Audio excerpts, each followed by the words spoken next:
आज आपण विदर्भातील अष्टविनायक गणपतींचं दर्शन करणार आहोत। सुरुवात करूया नागपूर जिल्ह्यातील नागपूरचा टेकडी गणपतीपासून। येथे पिंपळाच्या झाडाखाली गणेशाची शेंदूर रचित प्रतिमा पाहायला मिळते। दुसरा गणपती आहे भंडारा जिल्ह्यातील मेंढा या गावी।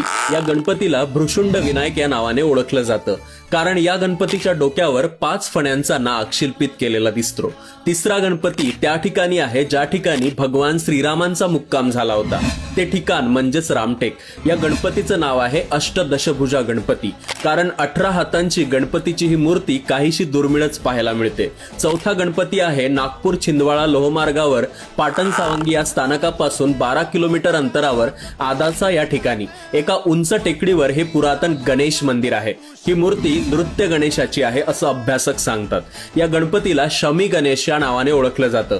पाचवा गणपती आहे भंडारा जिल्ह्यातील वैनगंगेच्या तीरावर वसलेल्या पवनी गावात। हा विदर्भातील अष्टविनायकांपैकी एक आगळा वेगळा गणपती आहे, कारण इथे गणपतीची मूर्ती नसून त्याऐवजी मंदिरात उभा एक पाषाण आहे आणि त्याला 5 बाजूंनी 5 तोंडा आहेत आणि त्यामुळेच या गणपतीला पंचमुखी गणपती म्हणून ओळखलं जातं। सहावा गणपती आहे चंद्रपूर जिल्ह्यातील भद्रावती या ठिकाणी। या गणपतीला वरद विनायक या नावाने ओळखलं जातं। सातवा गणपती आहे यवतमाळ जिल्ह्यातील कळंब या ठिकाणी। भक्तांच्या सर्व चिंतांचं हरण करणारा चिंतामणी गणपती या ठिकाणी वसलेला आहे।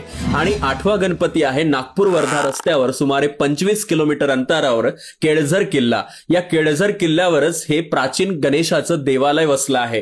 त्याला स्थानिक पांडवकालीन गणेशस्थान असंही म्हणतात। या गणपतीला केळझरचा वरद विनायक या नावाने ओळखलं जातं।